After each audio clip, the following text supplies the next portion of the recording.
Welcome to #GenZ. I'm your host, Megan Grace.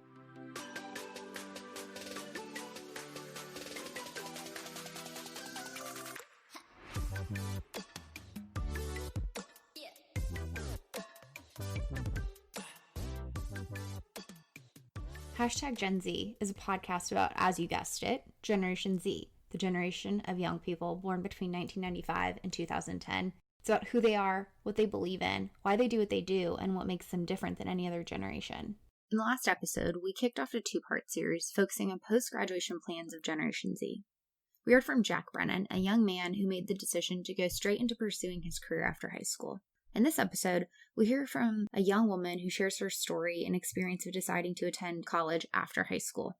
This may be the route for many in Generation Z. According to a digest by the National Center for Educational Statistics, fall enrollment at degree-granting post-secondary institutions increased 23% from 1995 to 2005, and again 14% between 2005 and 2015. While this time frame mostly captures millennial enrollment rates, this trend is likely to continue as Generation Z pursues plans after high school graduation. Making the choice to attend college is not a small decision, and determining which college or university to attend can be a tough decision to make. As a higher education professional, I'm always curious to learn what factors are motivating young people to make their college choices. And this is a topic of interest to many groups, including universities, researchers, consulting firms that work with higher education institutions, students themselves, parents, and family members. A 2017 report released by EAB, the Education Advisory Board, shares insight that cost of higher education is one of the leading determinants for college students today. It's not entirely surprising for a group of young people pursuing higher education post the 2008 recession. However, there's so much more than the cost that Generation Z will factor into their college enrollment decisions. While I can make some guesses as to what those other factors might be, hearing the story of Aisha Kassim helps illuminate those other factors beyond finances that play a role in Generation Z's enrollment decisions. Aisha Kassim is a 19-year-old from New York City and the daughter of two immigrants from Ghana and Nigeria. She's a rising sophomore at Binghamton University, studying political science and Africana studies. On campus, Aisha stays busy, serving as the secretary of the African Student Organization, a tour guide and student ambassador, and continues to stay involved with her high school as the alumni relations coordinator. As Aisha was wrapping up her first year of college, she took some time to chat with me about her decision to attend, how she made the choice to attend the university she does, and her experience since enrolling, and I'm excited to share her story with you. I want to welcome my guest today, Aisha Kassim. I'm excited to have her share her story about, choosing which college she decided to go to and how she came about that decision. So welcome, Aisha. Why don't you tell a little bit about yourself and your experiences so far? Sure. Thank you so much for having me. So my name is Aisha Kassim. I'm from New York City. I'm 19 years old and I'm a rising sophomore at Binghamton University. Awesome. Well, let's just dive right in. When did you decide that college was going to be your plan for life after high school? Well, for me, college was always in my plans. I'm West African, actually, from Ghana and Nigeria. And in our culture, education is highly, highly emphasized. So having my parents almost setting it like an expectation from such a young age, it was always just something that I strived towards, like a stepping stone in my life, something that I knew eventually when I'm at that age, I'm definitely going to go to. It was never something that I had to think twice about. So you would say that family has been a huge influence on your decision to go to college. Were there any other influences as you were growing up or maybe in high school that really affirmed that decision for you? Definitely going to Democracy Prep Harlem High School, where college is literally in our motto. So you see that from the morning when you come into school and when you leave again. It was always constantly my daily life, go to college and basically do whatever you're going to do to have to become successful. So did you have any concerns when you were deciding to go to college, and what were some of those concerns? Yeah, a big concern I had was pricing. So I come from a pretty large household, and going to a school that's over $100,000, that I had to take out over $100,000 in loans for, just for undergrad, just seemed really unrealistic for me. So when choosing a school, I had to think, where can you go that would be affordable, but I would also be getting a great education? Basically, where could I go to get my best bang for my buck? So definitely pricing was probably the biggest factor, I would say. Was there anything else? I mean, we'll kind of get into talking about how you made your decision. Were there any other concerns in general deciding, yes, college was for me outside of finances? Probably not, because like I said, it was always a stepping stone for me, and the only thing that I felt like would hinder me was, financial wise, Absolutely that, and it's a huge investment to be able to go to college, and whether you can pay out of pocket for tuition or make that decision to take out loans is a huge thing, to be a big decision to be making at a young age. Yes. So I Hmm. would love to, you're in your first year, you just finished your first year at your university. I would love to, if you can kind of rewind, what was your college search process like? Were you like, this is going to be my dream school from the beginning, or walk me through what your decision process was like in searching for schools. Yeah, things definitely didn't go as I planned for my college search. And when searching, I think most people or everyone who's in that position at that time is scared that they're going to pick the wrong school, or they're not going to like it, or, this could change my life forever. Everyone is pretty much like, okay, this is like, I have to make this decision right. And if I don't go to my dream school, then my life is over. So definitely, I had a dream school, which is Georgetown University. And when I didn't get in, I was really disappointed, but I definitely didn't stop there. I decided to start looking into schools a little closer to home, some that are really great education wise and were also very affordable. So my college counselor, actually, she recommended Binghamton University, to look more into it and see how I would like it, because it is a really great school and it's only 3 hours away from my house. It's very affordable for me because I'm an in-state student. So I decided to look into Binghamton University, and I'm really glad that I did, because I feel like everything happened for a reason and everything worked the way that it did. So for my college search process, it was definitely like a nervous thing for me, but even though it didn't go the way that I planned for it, I'm really glad that everything kind of fell into place. Now, you said that you worked with a counselor at school, and I'm sure that was helpful to have. What other resources did you turn to when you were going through the college search process? I mean, if you talk about your counselor, that's fantastic. What are the other things that made your college search process helpful, or things you wish you would have had? Hmm. My college counselor, just to touch on her really quickly, she's really great, and we're actually still in contact. But she was definitely a huge resource. So having that free resource right in my school was probably one of the best things for my college process, because it made it a lot easier. And because we had that teacher-student relationship, it was easy for me to feel comfortable when talking about it, because a lot of times in the college process, you're overwhelmed and you kind of need someone to calm you down and tell you everything is going to be okay. So I'm really glad that I had that resource. But also having my older sister, who just graduated from Ithaca College last year, kind of walking me through the college process and telling me how it works and what's the best decision to make. Having that there was really, really inspirational. Like having someone right in my own household telling me, okay, I'm in college right now. I can tell you all the ups and downs of it and everything you need to know to be successful. You bring up your sister being a great resource, and that's awesome that your sister was able to be such a good role model for you and help you through that. How involved were your parents in the process, I'm sure, but in making your decision, how much did you factor in family? Well, my parents, they were definitely very laid back, I would say. They kind of let me take control over where I'm choosing. They never told me that I had to stay here or you have to go to a school at this price. But for me, being the considerate daughter, I definitely factored pricing into my college decisions.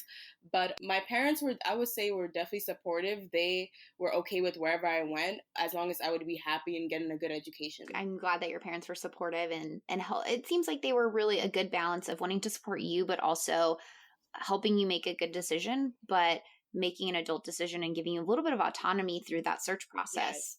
Yes. That's fantastic to hear that your parents were both a part of your decision making, but also helping you through this, and that's really great. So what were some of the factors when you were coming down to your college search process that you were narrowing in? I'm sure you were like many other students who have maybe their top 5 list or their top 3 list, that they're kind of weighing between these few options. What was really your thought process in narrowing in on those factors that were, you're like, this is the option for me? I would say I had three choices that I was deciding between, which was American University, Smith College, and Binghamton University. And all are really, really great schools. So when it came down to it, I looked at my financial aid package, but not just that, also what I fit in that school. So I did visit Smith College, but I didn't get the opportunity to visit American University. But visiting Binghamton University, I felt a great balance of the social life where it was like I wouldn't feel necessarily left out. Not saying that I did at the other schools, but for some reason I had a homier feeling at Binghamton University. So not just financials, but also where would I excel at socially. I felt like Binghamton University was great because it's a large public university and there's a lot of different people, really diverse, a lot of great resources there, and that it was also in New York where I would be getting this in-state tuition. It just seemed like the right answer at the time, and I'm really glad that I did choose there. That's fantastic. One thing that we've been reading a little bit more about is members of your generation are really focused on your career, which is fantastic. You're utilizing that time during college to prepare for that. What are some things that you were keeping in consideration when you were in your college search process thinking about your future career? Oh, yes. So for me, I would say for my future career, I'm still very unsure about it, but I did want to go somewhere where that would give good internships and good opportunities to kind of like figure that out while I'm in school. So that's also something that stood out for me at my school, where we have a really great career center where I can go in and just talk about what I'm interested in, and they can help me find good opportunities right here in New York City and at Binghamton as well. So definitely, I'm not very sure of what I want to do in my future career, but I wanted to pick a school that would at least be with me every step of the way.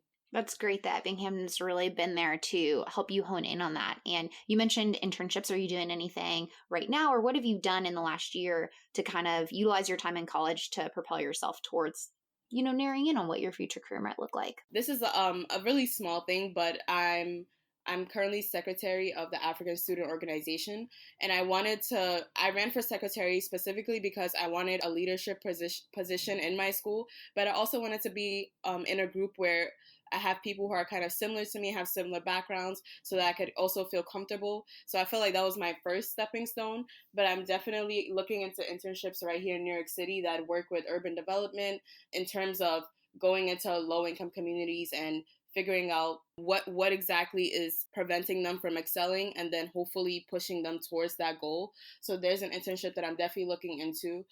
That's fantastic. When I was in college, I was like, I need to do an internship my junior year because my college major required it of me. And you're going into your second year and you're already applying Yeah. for those. And that's fantastic that you're hopefully looking at multiple internships to help you better understand the career field that you're going to go into and find what's most interesting to you. And it's fantastic that your university is supportive of even underclass students Yes. finding that opportunity. And that's fantastic. And I got my fingers crossed for you for that internship. It sounds Thank really you. awesome, and it's a really awesome way to impact communities in your city that you care about. Yes. So we sort of touched on it, why you chose to go to the university that you did. It sounds like it's been a great fit for you.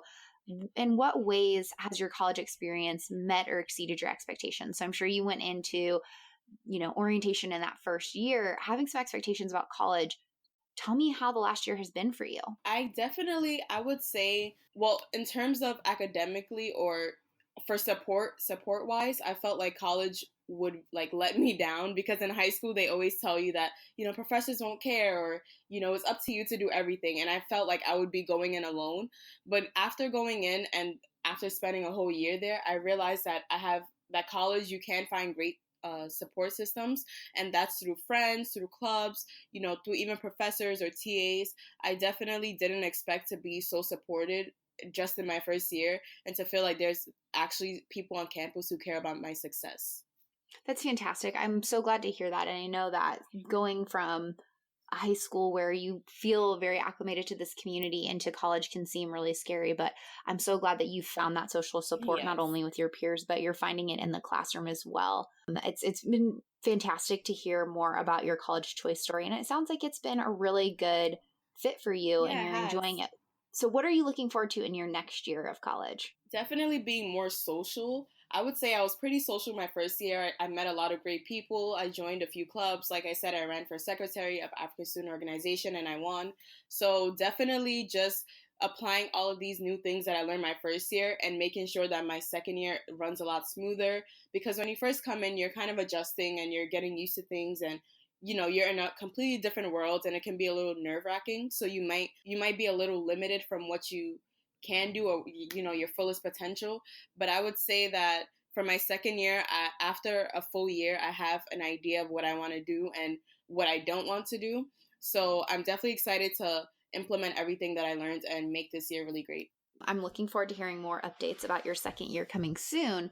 But I would love to kind of turn some sights on if we can talk about your peers. And talking about Generation Z, we've talked about what is going to influence young people your age going to college. And what do you think are some of the concerns that, you've mentioned price of going to college is huge. What do you think are some of the other things that, thinking about your peers on campus or your friends from your high school, that they're concerned about when they're going to college?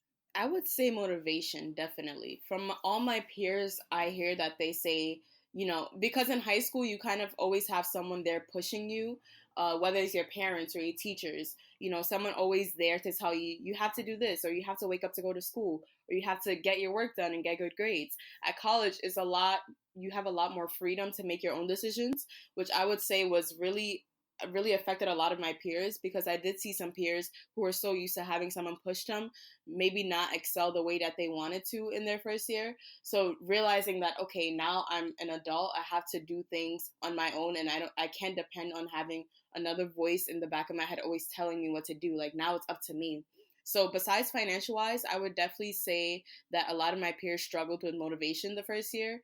So it's interesting because in some of my studies, we've actually asked Generation Z to describe themselves, and determined is one characteristic that they utilize to describe themselves.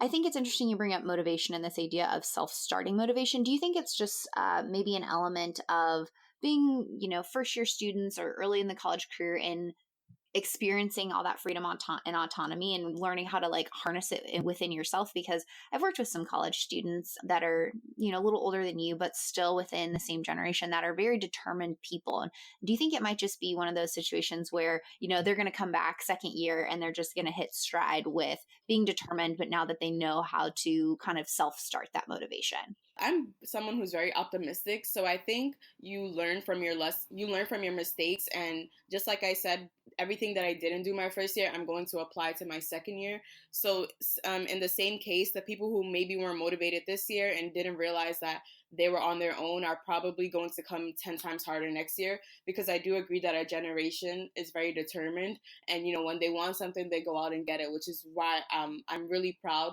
to be able to say that I'm in this generation and that I have people who I can look to for that motivation. I'm really proud that you're part of this generation as well. I'm not part of that generation, but I love being able to hang out with you guys and listen to your stories and better understand some perspectives. So this leads me to my last question, but also one of my favorite questions that I like to ask my guests. What is your favorite thing about your generation? And it doesn't have to be related to college choice or going to college. If you have to think about your peers in describing what makes you all so incredible, what's your favorite thing? Definitely, I would say that they go and get what they want. So based on I'll actually bring up my sister in this case. So my sister, who just graduated from Ithaca College last year, she was in school and she thought, I want to open a free health clinic in Ghana. Have a whole day where you can come get medical screenings for free. And you know what? She got up right after graduation, moved out to Ghana for a couple of months, and opened that. So seeing that was really amazing for me, because wow, you literally just graduated from college. You're only 22 years old and you're already having a free health screening in Ghana, which is really, really successful, had a great turnout rate. So definitely in our generation, I say that we want something and we go get it. And that's exactly why, even as a freshman, I find myself thinking so far ahead, okay, you have to do this, Aisha, you have to do this. I'm already thinking about my master's degree and I'm only a rising sophomore. So just knowing what we want and not letting anything stop us, but letting any little obstacle that we do have motivate us to continue and fight harder and achieve our goals, I would say our generation definitely excels in that. That was incredible. That is so awesome that your sister is doing that. And if people want to go find out more about her story, where can they go to find information about your sister's clinic? Yeah. Or is there any way that people can support her? Because it sounds like she's doing incredible work. She That's is. so awesome. Yeah. She has a non a nonprofit called Fatima Initiative. So Fatima, Fatima Initiative, which is basically a nonprofit that she works with health, like medical screenings in Africa, and she's definitely hoping to do more in the future. That is so incredible. And I think the way you summarize this idea of I'm going to go out and I see a problem, I'm going to fix it, or I know that I need to do this, I'm going to do it. And I think that you've really summarized that determination of you're looking towards the future, you're figuring out what work do you all need to put in and not taking things for granted. I think that is so awesome. And I really appreciate and value the way that you've articulated that and helping summarize that. So thank you, Aisha. I've loved learning a little bit more about you and your story. And thank you so much for sharing your experiences. Thank you so much. Thank you so much for having me. This is a really great opportunity. While finances were a major factor in Aisha's college choice, there were many other factors and influences at play. She had a number of mentors, such as her sister, parents, and college counselor, who helped find the best fit for her. But her story points out some factors that are likely common with many in Generation Z. Finding an affordable option is a high priority, but so is finding a campus that has quality educational opportunities, return on investment of time and money, a sense of community and welcoming, and opportunities to explore and work towards a future career. While Aisha and Jack have very different experiences, they have some similarities despite taking very different paths. They're both very focused on their future, their personal and professional development, and also thinking about how they can give back and help other people. I want to thank Jack Brennan and Aisha Kassim for sharing their stories. And thank you for tuning into this episode. I hope you continue to do so. The guest in our next episode is an incredible young woman who's not only focusing on her own career and business, but has a passion for helping others do the same, especially other young women bringing their dreams and ideas to life. Join me in the next episode when we chat about Gen Z's entrepreneurial spirit with Haley Hoffman-Smith, author of the book Her Big Idea and director of community for the Next Gen Summit. You don't want to miss it. So don't forget to subscribe to this podcast on your preferred listening platform, and your ratings and reviews are also very welcome. Along those lines, if you have a question you'd like me to explore or a guest you think I need to chat with, head over to my website, meganmgrace.com, and drop me a line and say hello. Thanks again. Let's continue this conversation, and we'll chat soon.